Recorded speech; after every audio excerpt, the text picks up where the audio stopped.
The Federal Reserve had its final meeting of 2025, so I think it's good to get a recap. To start off the meeting, the Fed decreased interest rates by a quarter point from 4% to 3.75%. And initial jobless claims were 236,000 compared to the 220,000 forecasted, which is an increase from the last period, which is about 192,000. Coming down the meeting, there really isn't anything new to update on. Interest rate cuts were exactly what people expected, inflation is essentially non-changed, and jobless claims were a little bit higher, but within the expected range. So what we really have to dive into is the Federal Reserve's meeting and see what they're really trying to aim for in 2026 and 2027. Throughout the entire meeting, it was easy to see that unemployment is now the Fed's main concern, with them being less concerned about inflation in the long term. One thing that we have to consider, and that Powell mentioned numerous times throughout the entire meeting, was that this is a very difficult time for the Fed. Their dual mandate tries to, one, keep inflation at a 2% level, as well as keeping maximum employment. And interest rates is their number one tool to accomplish this goal. And the way that they would do that is if unemployment is lower, then they would decrease interest rates in the case to stimulate the economy. But it's a double-edged sword because if you stimulate the economy, inflation in theory should rise. So when making their decisions, the Fed understands that they really need to sacrifice one or determine that one's a bigger issue than the other, and they have to have faith that the market can solve itself. I think the easiest way to break down this meeting is to look at the positives and the negatives coming out of it. So number one, the Fed has cut rates by a quarter percentage point to 3.75%. This is in line with the Fed's decision to attack unemployment rather than worrying about inflation, which we'll talk about later. Number two, the Fed will start buying short-term treasuries to increase the reserve balance from some of these banks to help try to stabilize the repo market. Number three, the Fed is showing a positive outlook on inflation, and they think that inflation will peak in the first quarter of 2026, maybe a little bit after, but they think it will be a one-time kind of expense buff from the tariffs. And then after that, they'll see a gradual decline to their target rate of 2% within 2026. And before we go into any more detail on those, I think it's important to go over kind of what the negatives were about this meeting. First, it seems like there is a lot of disagreement or difference in opinions on how to handle the current economic environment on the committee. Only 9 out of the 12 voted in favor of this, and I'm sure once we get later down the line, that could even split in half. The next thing is that the Fed only expects one more rate cut in 2026, which, depending on who you ask, is perfectly fine, especially whenever more inflation data comes out. But the market was expecting maybe 2 or 3, and if there is only one, we could see low growth on the equity side. To give some framework to the rest of this video, I think it's good that we summarize where we are at right now. Number one, the Fed believes the economy is going to perform well in 2026, increasing their projections from the last meeting in September. Two, they believe that the current inflation and the price hike is a one-time event, but we all saw what they said last time about inflation being transitory, so we'll see how that works. Number three, they're no longer worried about inflation so much, but now they're worried about the labor market. So now they're going to start doing what they have to do to make sure that boosts. Number four, so to stimulate the labor market and to stimulate other companies, what is their primary tool? Interest rates, and they're going to keep decreasing them.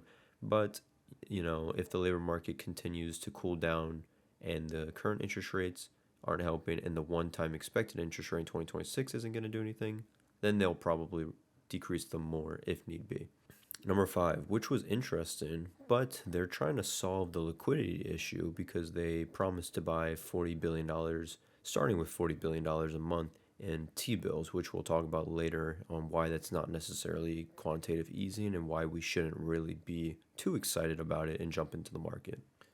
So I think it's important that we kind of look at the two headline points and we get these out the way so we can talk about maybe what I believe is the more important parts of why the Fed is doing what they are doing.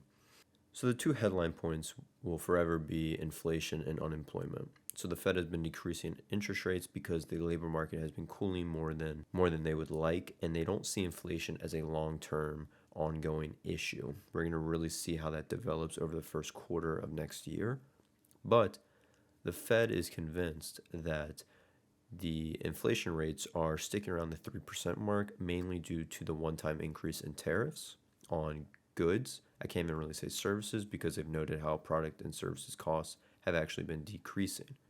But it is a unique situation where the Fed is facing higher than wanted inflation rates, but also higher than wanted unemployment rates. So they have to decrease interest rates to lower unemployment rate, but they're running a severe risk that if they're wrong about the inflation rate and the true cause of it and how, it's a one-time event and over the next 9 months after the first quarter, it will decrease down to 2%.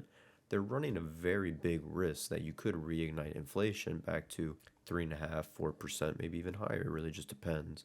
And the part that I really want to hit on, which not many people outside of finance and, economics will talk about, is the Fed's decision to repurchase T-bills at about $40 billion per month. Now, this is a form of quantitative easing. I'm saying form in pretty large quotations because the purpose is a little bit different than what we've seen historically. But historically, and I'm mainly talking about during COVID, the Fed used a form of quantitative easing by buying back treasuries and mortgage-backed securities to help stimulate the economy. To help build a comparison, back then, they were buying about $120 billion a month in these securities, which was really stacking their balance sheet, and it was injecting an unseen amount of liquidity into the market to stimulate it. Now, the Fed really isn't stimulating the economy. They're more just pumping the banking system with more reserve to help stabilize the repo market. So it's important to understand how banks function, which will allow you to understand what the repo market even is. So banks on a constant basis lend money to each other overnight, and this is so other banks can meet their liquidity ratios and other functions that a bank must meet to operate. The repo rate is essentially the rate at which banks lend each other uncollateralized loans. So if, bank one lends money to another institution, the other institution is going to say, thank you for that money, we're going to repay you, but if we don't, this loan amount, call it 100 million, is collateralized by this asset, usually treasuries. Now, what happens whenever banks don't have money to lend? And they may have money to lend, but let's just say reserves are lower than what they want it to be. A bank is going to be less likely to lend money to another party because in the morning, they may not be able to meet their liquidity ratios. So what does that do? That bumps up the repo rate because there's more perceived risk, and it's liquidity risk. If a bank cannot meet its liquidity needs in the morning, a lot of bad stuff can happen. So the repo rates have been getting closer to the federal funds rate, and the Federal Reserve does not like that. It causes concern whenever they try to use their ability to lower and increase interest rates to control and stabilize the market. It makes them lose control over that. So what is the Fed going to do? The Fed has promised to buy back at least $40 billion in Treasury bills, and they could be doing this on an ongoing basis. And this isn't meant to stimulate the economy. This is meant to increase liquidity from the banks, which will then decrease the repo rates. So is the Fed participating in a quantitative easing type scenario?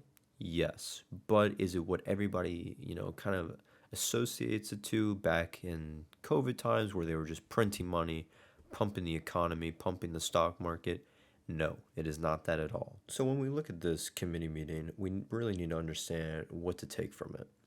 First off, the main important thing that a lot of people are going to be looking forward to, I can't even say looking forward to, and like as if it's a positive thing, more of just something that they need to be watching out for, is who's going to be the next Fed chair, who's going to be the person leading the discussions, because whoever that is really going to set the tone for how unemployment will be affected, how inflation will be affected, especially with the President of the United States pushing for near 1% interest rates. I'm sure there's a lot of studies on what that could possibly do if we did it too fast, but it's something that we need to look forward to in the coming years. Next is to see if we're in a bubble. There's a lot of talks about AI bubble and how levered companies are. If interest rates decline and leverage goes up, and then some of these contracts become circular with each other where one company is just passing money to the next, and then that company's passing that money right back to the original company. There's a lot of different ways this could blow up. And if interest rates and debt becomes cheaper and companies start over leveraging and we get into a bubble actual environment, the scale of that popping could be a lot greater. So it's something that we just need to be more aware of and really looking at some of these financial ratios on these companies. The last thing we need to be aware of and just kind of keeping an eye on is how the CPI data comes out and how unemployment kind of develops over the next 12 months. The Fed is decreasing interest rates with a strong belief that if this inflation kind of 3% stickiness is a one-time event. But like I said earlier in this video, they once thought that inflation during COVID was transitory. Next thing you know, we were at almost 10%. So it's something that we need to keep an eye on, and the Fed will adjust course when necessary. And they don't expect to increase interest rates. They said that their base case is always going to be to decrease it in 2026, but anything can happen. And then to continue on that, unemployment with these rate cuts, they need to see some type of movement in the opposite direction, because right now they are seeing a lot of layoffs, mainly due to AI and other concerns and just an overall cooling labor market, mainly with demand, but also there's some labor market supply shortages as well. So it's kind of offsetting each other. So it's going to be interesting to see how that develops for the rest of the year.